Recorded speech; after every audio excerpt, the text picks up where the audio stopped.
Welcome to the FHLIP conference. We are live and we have a special guest today. He's here on two fronts. So I'm going to let him introduce himself. So please introduce yourself and share a little bit about yourself. Sure. Thank you for the opportunity. So my name is Joe Mayer. My primary role for being here is actually as a sponsor. So I'm representing the HIMSS Eastern Canada chapter, and we're a proud partner sponsor of this great conference. I've been involved with HIMSS for a number of years, but in the last few years, I became more directly involved in getting elected to the board, and so I can speak more, I guess, as I go about that organization.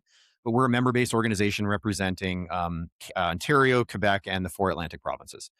But my day job is Chief Relationship Officer at IDENTOS. And IDENTOS is a Canadian-based scale-up in the digital trust space. So we really focus on how patients or citizens more generally have more meaningful access and control over their data, and how they can manage things like consent and sharing of data where appropriate.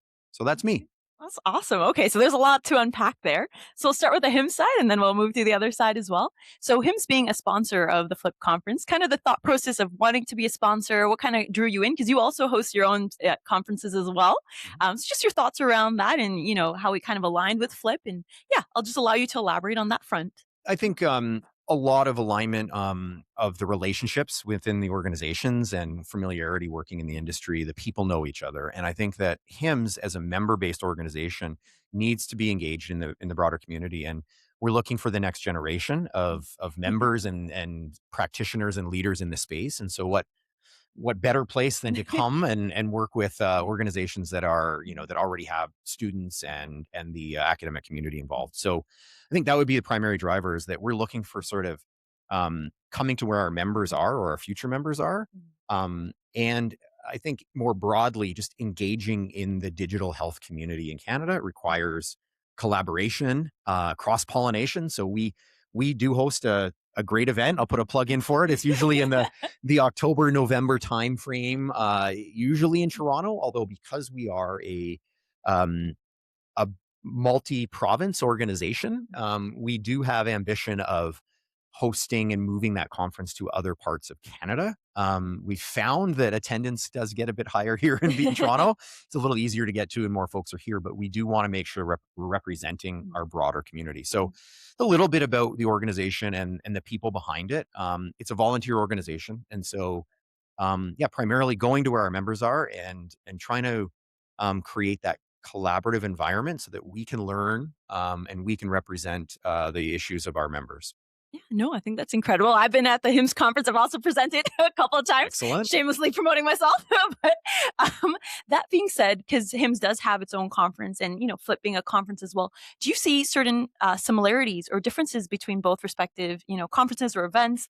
Just thoughts on that. Sure. I think maybe a bit of a difference being that our the economics behind, I tend to focus on the operations side, and I'm the sponsorship chair, so I need to focus on where the dollars are coming from. But we do tend to spend maybe a bit more of our agenda and our outreach on the vendor community on the HIMSS side, and we try very hard to balance that with representing where health delivery and public sector fits and where the stories are coming to the market around what's worked and lessons learned.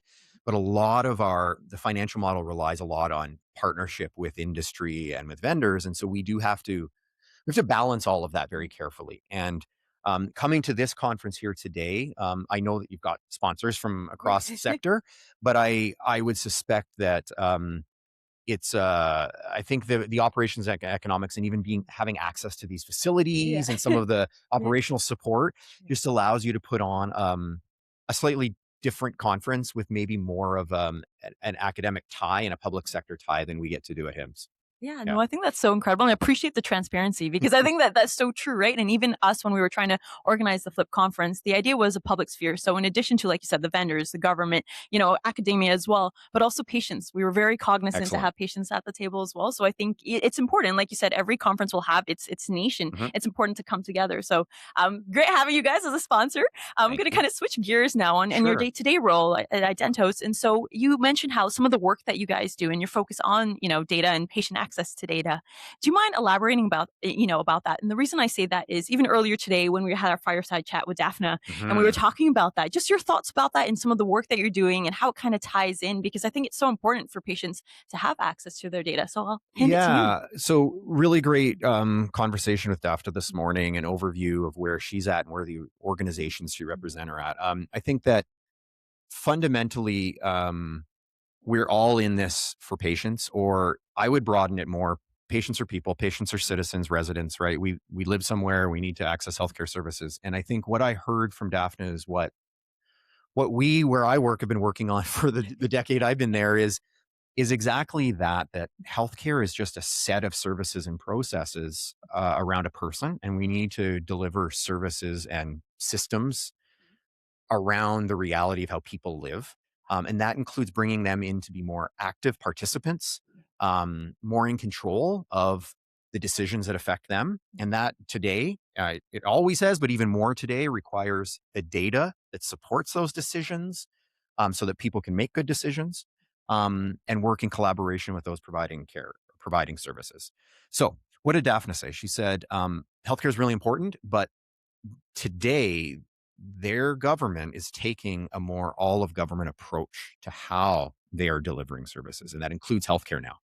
Um, this is a long way to say that healthcare has been separate and feels special for so many years, but I think the realization is that we need to think more holistically about public sector delivery, and then where we can have common access strategies like identity, like how do I identify who I am before I access a service? Shouldn't matter what service I'm accessing. It should be a consistent approach that I can say I am me, and I can prove that digitally, and then I can use that to now access the services that matter to me. And by doing that, you start to actually break down the silos of different systems and different sectors, even, right?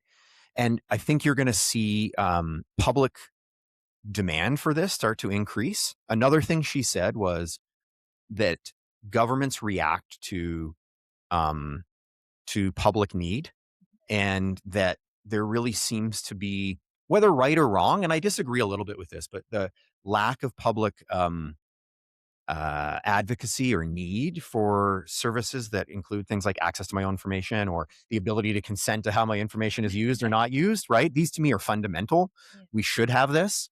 And I think government would agree, but they're not necessarily investing and prioritizing that, because what we heard, they don't necessarily, politicians aren't hearing that this is a big problem. I would disagree. I think that people hear the day to day that I have is people are not happy with how they have to navigate the healthcare system. We can do better. But if you don't give people the tools and the information to do better, then how can you expect them to? I think we've been conditioned as Canadians to almost accept a lower level of services than we really deserve. So I think the tide is changing. But ultimately, technology is not the problem. It exists today. It's really about the will and the investment to go and actually put these systems in place. No, that's incredible. There's so much to unpack there. Sorry. No, no, that's incredible. I loved your response. I was like making all these points in my head, but I think it's incredible. You also were able to kind of incorporate our theme for FHLIP, which is silos to synergies, which I think is incredible. So shout out. I was like, I made a mental note of that. But I think some of the other pieces you said are so important, where you talked about patience, and how that we're all patients. It doesn't matter. Like I sound like a broken record when I say this, but we're all patients. It doesn't matter your name, your title, your profession. We're That's all right. patients at the end of the day. And we need to remember that. And the other piece where you said about also social determinants of health, that's a Hmm. big piece of your socioeconomic status, homelessness, that we've seen so much of that and we see it in the news that impacts your health. And so when, like you said, when having healthcare as a separate, ecosystem, it doesn't work that way. It is No. part and parcel of your life. We saw that with COVID-19. It kind of filters in. Yeah. And so I think it's important to acknowledge that and have those conversations. So that being said, the piece about AI, Hmm. so what are your thoughts on AI? Like it's evolved very quickly. It's going to continue to evolve with respect to your organization or yourself as a professional and individual. What are your thoughts on AI in the healthcare ecosystem at large, and how are you guys navigating that, or how are you hoping to prepare yourselves as it kind of evolves? Sure. So this is a really important question, and I'll declare I'm not an AI evangelist by any means, but I think that there is an undeniable um, change, shift, pressure coming that is yet to be fully realized by the general public. I think if you start to read anything about those that have been in the sector for some time, like they've been raising alarm bells around the potential for this to go the wrong direction if not properly regulated. And you see government trying to regulate, and you see all these sort of conversations starting to emerge. But on the day-to-day experience of people have, it's they grab ChatGPT or Gemini and they use it, and they're seeing incredible breakthroughs in their day-to-day life on simple things. But I don't think okay, let me back up. Really promising opportunity. We're using it at IDENTOS to develop do R&D and develop code faster and better. We're able to reduce our cost structure. But what does that mean? When we have a team, primarily technology professionals, we have 70 people at IDENTOS, and the vast majority of those have some technology background. By reducing cost structure, are we paying less for our cloud services? Are we paying less for certain input licenses? No, we're probably requiring less people. And that has consequences to broader society and economic outcomes. And so that's the part that we have to be thinking very carefully about. But it doesn't mean necessarily that we employ people that aren't needed and aren't adding value. And so there's a long conversation that we're going to have in a very short period of time in society about that. But from the AI impact itself, it's going to improve healthcare. It's going to improve delivery of services. It's going to make them more efficient. I'm probably not equipped to talk about the societal impact fully, other than to flag that it's real and it's going to come faster than necessary. But we're going to see better diagnosis. We're going to capabilities. We're going to see better treatment regimes. We're going to be able to see personalized medicine actually have a real chance and a time of day, because the compute and the capability to bring all that together to have meaningful impact is here today. We're going to see opportunities for innovators to do really cool things, but I am worried. I'll use one example and then I'll close out on this of what Will said in his example of access to OLS information. He took a photo of his doctor's screen and he was able to run that through, I think he said, OpenAI's model. And that seemed to be positioned as a positive in a way. And I was really disheartened by that. Why didn't he have access to that information on his own? Yeah. Right? Taking a picture of that is absurd. That's what we have to do in today's day and age. The data exists. Yeah. There's technology that can prove it. Will's who he says he is, and that he's tied to that data and it could be available. So there's no excuse there. But the other part is taking that picture and then sending it at OpenAI. Like, why did he have to give his PHI to OpenAI to now do whatever they wish with? Like, he got a minor benefit in being able to graph his data, but OpenAI has no reason to treat his information with any sort of care whatsoever. And I think that if you put that into scale, you're seeing massive, massive implications for privacy and for other types of breaches that we don't fully realize in the moment, that we're contributing to our own demise in some regards sometimes. And so we have to be really careful there. Yeah. Okay, I'll pause. No, all good. Those are so many key nuggets and takeaways there. I think the piece where you said about our AI, we're forgetting about the privacy. Like you said, ChatGPT, you name it. We're just pumping in our data, but some cases that's the only way you can access that. Or if you don't understand your diagnoses, you can ask it questions, or you don't remember what your physician said, right? Because when you're in the physician's office, your brain doesn't digest all of that. So I think to your point, so and can I jump in on that? I think right now it's a what's the right term here? A mug's game or something, that we have no alternative, and therefore what we have available to us is still giving us a higher benefit than the cost that we're associating with that. We should have alternatives. We need alternatives that are more safe, the guardrails are clear and transparent to us. We're not there yet. I know government's working hard to try to catch up to something that's moving really fast, but the ways and the pace of which we've moved in the past aren't going to apply to the future. And so people are going to be left with an unfair choice right now because they don't have the alternatives. We need to work on those alternatives. Yeah. No, I think that's so key too. And like you said, patient access, it's also boils down to your health literacy to even ask, can I have my lab results and my ultrasound and all of that? So I think to even gain that access, to know to ask that. So I think that's that piece too. And then one piece you said, and I appreciate the transparency where you said about with the involvement of AI, there can also be, unemployment that can come out of it as well. There's loss of jobs, what have you. And I know it's a very sensitive topic. And if you're open to discuss in terms of just your thoughts in general within the healthcare ecosystem or society at large of how, an individual, a layperson in the audience can kind of help equip themselves for the future and healthcare at large? Do we think we see that coming in the future? Do we see it augmenting? Just your thoughts on that. And I'm cognizant it is a sensitive topic, but just Yeah. wanted your thoughts. Again, I have to be careful. Yeah. I mean, this is just my own personal perspective, probably on this. That I think that we all have now to not bury our heads in the sand, not treat this as a fad or another technology sort of bubble that's going to burst. Like there's economics behind this that may or may not burst, but I think that the reality is that these models are here to stay and they're getting better every day, and there's a winner take all risk out there. And so I think what we need to do is educate ourselves by actually engaging and hands-on using these tools in a maybe a controlled and carefully thought way, like maybe not dump all your PHI into it necessarily, but learn how to use what works, what doesn't. And then you're more equipped as a citizen, as a consumer, to then enter into the dialogue around how society is going to adapt to this or not. I think that from what I've been reading, even in the last week, there's a lot of fear right now in the white collar space, in the professional space. And that is a unique circumstance that our society hasn't dealt with very well in the past. It's been usually blue collar sort of, times get tough, and it's sort of those that are less educated. The reverse is happening here.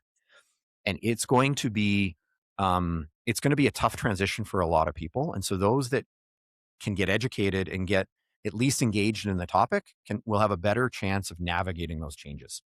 So that's my personal opinion. No, I appreciate that. Yeah, and here to have that open conversation. I think it's so important to have various perspectives so we can have awareness, and then for yourselves, you can digest that and apply it as you see fit. So I appreciate you having such an in-depth conversation with us and having some, talking about certain sensitive topics, being open, vulnerable, transparent about things. So I appreciate that.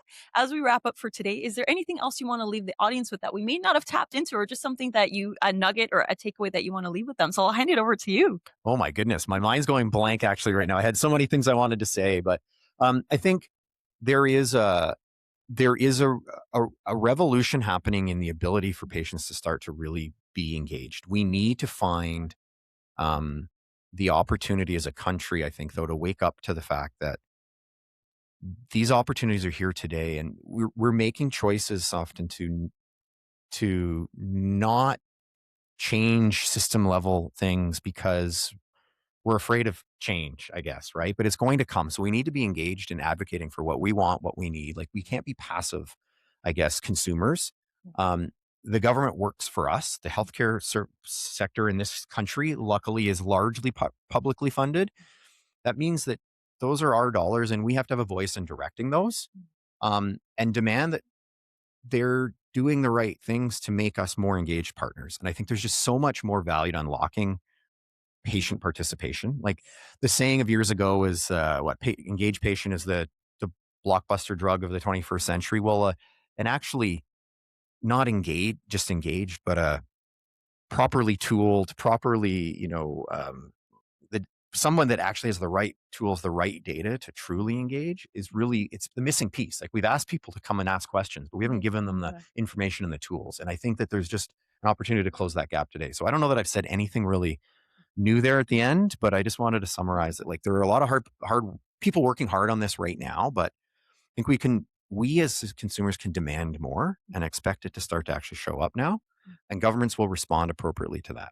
Yeah, So, no, and I think that takeaway was so important because even as a clinician, if you don't have all your data, you cannot make an informed clinical decision. So if you miss a lab test, an X-ray, what have you, you cannot make an informed decision for your patients. Same with the patients. If they are not equipped, they have a missing data point, they too cannot do the same. So I think I appreciate you kind of closing it in with that piece because it's so important and for having patients, and we're all patients to have a voice and as best as we can to navigate it. So thank you so much for joining us you're today welcome. and having a wonderful conversation. So thank you so much. Thank you.